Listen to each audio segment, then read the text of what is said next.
PCS 2021 में मैंने interview दिया है, लेकिन उसका भी फाइनल रिजल्ट आना बाकी है। और जो भी पीसीएस का सिलेबस है उसको आप टू द पॉइंट कवर कर लीजिए तो मेंस की तैयारी घर पे भी हो सकती है। कोचिंग कोई घोल के नहीं पिलाती है, आपको तैयारी खुद से ही करनी पड़ती है।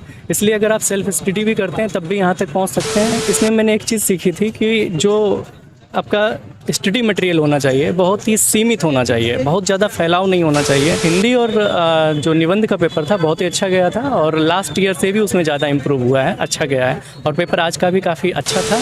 प्रीलिम्स के लिए एनसीईआरटी तो पढ़िए ही पढ़िए, लेकिन उसके साथ में पूर्वावलोकन जो आता है घटना चक्र का वो जरूर कर लीजिए, क्योंकि उसमें फैक्ट आपके कंप्लीट हो जाएंगे। हेलो दोस्तों, नमस्कार। मेरा नाम विवांशु, स्वागत है आप सभी का हमारे एक और नए वीडियो में। दोस्तों, जैसा कि तो आप लोगों को पता है कि इस समय यूपी पीसीएस का मेंस का एग्जाम चल रहा है। तो अभी हम आज आए हैं राजकीय इंटर कॉलेज प्रयागराज पे, जहां पर पीसीएस का मेंस का सेंटर बनाया गया। तो इसके पहले हमें जानकारी थी कि सिर्फ लोक सेवा आयोग में ही सेंटर बनाया गया, लेकिन कल शाम को ही जानकारी मिली कि यहाँ भी सेंटर बनाया गया। इसके अलावा और भी सेंटर्स प्रयागराज में बनाए गए हैं। तो आज हम यहाँ राजकीय इंटर कॉलेज प्रयागराज में आए हुए हैं और जो कैंडिडेट सभी निकलने वाले 12:30 बजे एग्ज़ाम एंड होगा और जीएस का फर्स्ट पेपर आज है। तो अभी कैंडिडेट्स बाहर निकलने वाले और उनसे बातचीत करेंगे। तो सब कुछ आज की वीडियो में जानने वाले हैं उनसे। बस आप लोग वीडियो में एंड तक बने रहिएगा। चैनल को पहली बार चैनल को सब्सक्राइब कर नोटिफिकेशन बेल को प्रेस कर दीजिए, ताकि हमारे वीडियो की रेगुलर अपडेट आप सभी को सबसे पहले मिलती रहे। चलिए मिलते हैं आगे वीडियो में।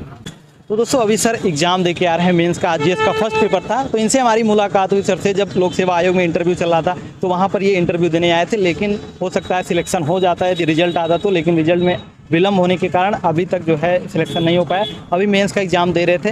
Hello sir.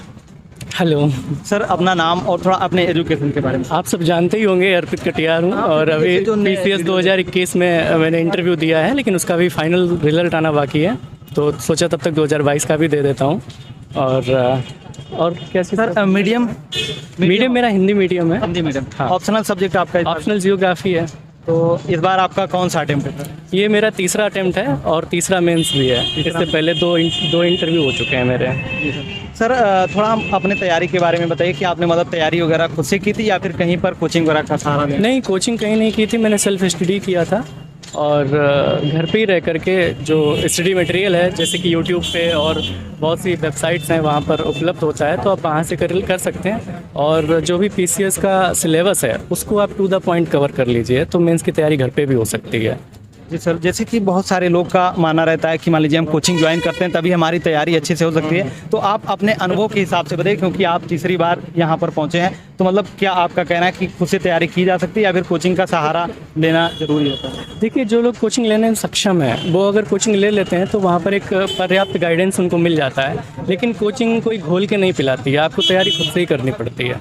इसलिए अगर आप सेल्फ स्टडी भी करते हैं तब भी यहाँ तक पहुँच सकते हैं, और अगर आप कोचिंग लेकर पहुँचते हैं तब भी पहुँच सकते हैं। लेकिन आपका जो सिलेबस है आपकी नज़र में वो मेन होना चाहिए, ना कि कोचिंग या घर पे रहकर पढ़ रहे हैं, वो मेन नहीं है। सिलेबस पूरा कवर होना चाहिए, चाहे कोचिंग में कीजिए और चाहे घर पे कीजिए आप। जी सर। सर, जैसे कि आप लगातार फिल्म्स का एग्जाम देने के बाद यहाँ तक पहुँच रहे हैं, इंटरव्यू तक पहुँच रहे हैं, तो आप फिल्म्स के बारे में बताइए, क्योंकि बहुत सारे बच्चे जो है वहाँ पर फेल हो जाते हैं। तो मतलब उसके लिए क्या स्ट्रेटजी होनी चाहिए, क्या चीज़ें फॉलो करनी चाहिए? देखिए, मैंने अक्टूबर 2021 में प्रीलिम्स दिया था और मार्च में मैंने मेंस लिखा था 2021 का।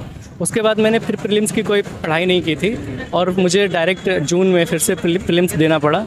तो मैंने दिया और बिना पढ़ाई के भी वो निकल गया आराम से, क्योंकि 6-7 महीने पहले तैयारी की थी, लेकिन फिर भी वो मुझे काम आ गई। लेकिन इसमें मैंने एक चीज़ सीखी थी कि जो आपका स्टडी मटेरियल होना चाहिए बहुत ही सीमित होना चाहिए, बहुत ज़्यादा फैलाव नहीं होना चाहिए।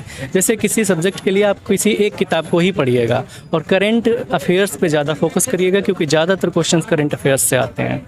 और उसके लिए आप मंथली मैगजीन कोई भी आती है आप उसको प्रेफर कर सकते हैं। आप क्या चीज़ें फॉलो करते थे? जैसे मैंने पर्यावरण को मजबूत किया, संविधान को मजबूत किया। संविधान को आप लक्ष्मीकांत से पढ़ लीजिएगा, पूरा संविधान तैयार हो जाता है। और साइंस जो होती है, सामान्य विज्ञान जो होती है, उसको आप अच्छे से तैयार कर लीजिए, क्योंकि वहाँ से 20 से 25 प्रश्न मिल जाते हैं। इसके लिए घटना चक्र का पूर्वावलोकन जो होता है वो भी एक बढ़िया चीज़ होती है, क्योंकि पूर्वावलोकन से कई प्रश्न होते हैं बार बार रिपीट हो जाते हैं, तो वो आप कर सकते हैं। और सबसे स्पेशली करंट पे आप फोकस करिएगा, क्योंकि वहाँ से 20-25 प्रश्न होते हैं और वो डिसाइडिंग होते हैं आपके मतलब सिलेक्शन में कि आप मेंस लिखेंगे। मैगजीन के अलावा जैसे कि न्यूज़पेपर्स वगैरह होते हैं, काफ़ी हेल्पफुल होते हैं कि नहीं? हाँ, न्यूज़पेपर भी पढ़िए आप। न्यूज़पेपर न्यूज़पेपर में क्या होता है कि आपको राष्ट्रीय अंतर्राष्ट्रीय घटनाओं का डेली आपको पता चलता रहता है, और जब आप मैगजीन पढ़ते हैं तो आपको पूरे महीने वेट करना पड़ता है उस चीज़ के लिए। तो जब आप पढ़ते होते हैं तो वो महीने भर पुरानी घटना हो जाती है, तो आप उसको रिलेट कर पाना, उसको याद रख पाना मुश्किल होता है। लेकिन अगर आप डेली न्यूज़पेपर पढ़ रहे हैं तो आप उस घटना को आराम से रिलेट कर ले जाएंगे। तो जैसे कि देखा जाता है कि जो पीसीएस का पेपर होता है यहाँ पर फैक्चुअल क्वेश्चन वगैरह ज़्यादा पूछे जाते हैं, तो उसके लिए मतलब क्या चीज़ें पढ़ सकते हैं? पीसीएस के लिए आप फैक्ट ज़्यादा पूछे जाते हैं। इसके लिए क्या कर सकते हैं कि हर सब्जेक्ट का आपके पास एक डायरी होनी चाहिए जिसमें हर सब्जेक्ट के जो इम्पोर्टेंट फैक्ट हैं वो आपके पास होने चाहिए। जैसे कि मान लीजिए उत्तर प्रदेश है, तो उत्तर प्रदेश के जो पूर्वांचल में लोकगीत हैं, लोक नृत्य हैं, इनका फैक्ट का आपके पास डेटा कलेक्शन होना चाहिए। पॉपुलेशन से संबंधित डेटा कलेक्शन होना चाहिए, शहरीकरण से संबंधित डेटा होना चाहिए आपके पास। यही चीज़ें पीसीएस पूछती है, और अगर ये आपके पास डेटा है तो लास्ट टाइम आप उसका रिवीजन कर सकते हैं। तो जैसे कि मान लीजिए कोई तैयारी स्टार्ट करना चाहता है तो उसको जो है पहले प्रीलिम्स पे ध्यान देना चाहिए या फिर मेंस की तैयारी करने के बाद फिर प्रीलिम्स पे आना? देखिए, प्रीलिम्स और मेंस की तैयारी एक साथ ही होती है। बहुत से बच्चे प्रीलिम्स की तैयारी करते हैं, उसके बाद में फिर मेंस की तैयारी करते हैं। लेकिन जब आप प्री दे चुके होते हैं उसके बाद में 90 दिन का समय होता है। उन 90 दिन के समय में आप मेंस तैयार नहीं कर सकते हैं, इसलिए आप जब प्री तैयार करें तभी आप मेंस की तैयारी करना शुरू करते हैं। लेकिन प्री में थोड़े से फैक्ट ज़्यादा होते हैं, इसलिए फैक्ट पे ध्यान दीजिएगा, और मेंस के लिए पूरी कॉन्सेप्ट को आप अच्छे से पढ़िएगा। तो कल का आपका जो एग्जाम होता है, हिंदी का पेपर हुआ था और एसे का पेपर हुआ, तो वो आपका कैसा हुआ था? हिंदी और जो निबंध का पेपर था बहुत ही अच्छा गया था, और लास्ट ईयर से भी उसमें ज़्यादा इम्प्रूव हुआ है, अच्छा गया है। और पेपर आज का भी काफ़ी अच्छा था। संस्कृति और सभ्यता के टॉपिक ज़्यादा थे, उत्तर प्रदेश से भी, और भारतीय मतलब गुप्तकाल को स्वर्ण युग क्यों कहा गया, और जो उत्तर प्रदेश का पूर्वांचल है वहाँ पर लोकगीत कौन से प्रचलित हैं, या जो भारतीय ज्ञान है वो किस प्रकार भारत को विश्व गुरु बना सकता है। इस तरह की बहुत ही मतलब कह सकते हैं सभ्यता और संस्कृति पर आधारित प्रश्न आज पूछे गए हैं। तो जैसे प्रीवियस ईयर से रिलेटेड थे या फिर मतलब कुछ बदलाव वगैरह किया? नहीं, प्रीवियस ईयर से रिलेटेड नहीं थे, बदलाव था। और जैसे कि पिछली बार उत्तर प्रदेश की सिंचाई योजना पूछी गई थी, और आज इस बार भी सिंचाई योजना पूछी गई। बस बेसिक अंतर ये किया है कि उस बार उत्तर प्रदेश में सिंचाई के साधन पूछा था, और इस बार उत्तर प्रदेश में सिंचाई की परियोजना पूछी है। मतलब एज इट इज़ नहीं रखा है, चेंजमेंट के साथ में रखा गया है पेपर को। जैसे कि आपका जीएस का फर्स्ट पेपर था, तो इसके लिए मतलब ये कोई मतलब तैयारी करना चाहे मान लीजिए फर्स्ट पेपर की, तो उसके लिए क्या सोर्सेज फॉलो कर सकता है? देखिए, जीएस फर्स्ट पेपर को अगर हम देखें तो उसमें कई विषय होते हैं, जैसे कि आपका इतिहास होता है, भूगोल होता है, समाज होता है। तो अब करना क्या है आपको कि इंडियन सोसाइटी के लिए आप कोई एक लेखक की किताब पढ़ सकते हैं। जैसे राम आहूजा की जो किताब है वो इंडियन सोसाइटी को बहुत अच्छे से एक्सप्लेन करती है। या विश्व इतिहास है, विश्व इतिहास के लिए आप एनसीईआरटी पढ़ लीजिए, क्योंकि विश्व इतिहास से 1 या 2 ही प्रश्न पूछे जाते हैं, और आज तो शायद मुझे लगता है एक भी प्रश्न विश्व इतिहास का नहीं मिला है।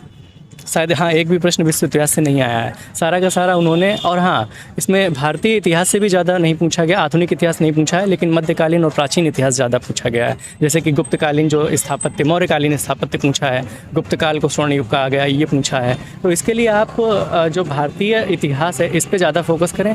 विश्व इतिहास को थोड़ा सा बस देख लीजिएगा, शायद कोई प्रश्न आ जाए, लेकिन वो बहुत ज़्यादा इंपॉर्टेंट नहीं होता है। और भूगोल के लिए आप कक्षा 11 और 12 की एनसीईआरटी अच्छे से कवर कर लीजिए। एक क्वेश्चन उष्णकटिबंधीय चक्रवात पूछा गया है, जो कि एनसीईआरटी में भी मिल जाएगा आपको। उत्तर प्रदेश की सिंचाई है, वो आप उत्तर प्रदेश का डेटा पढ़ेंगे तो वहाँ मिल जाएगा आपको।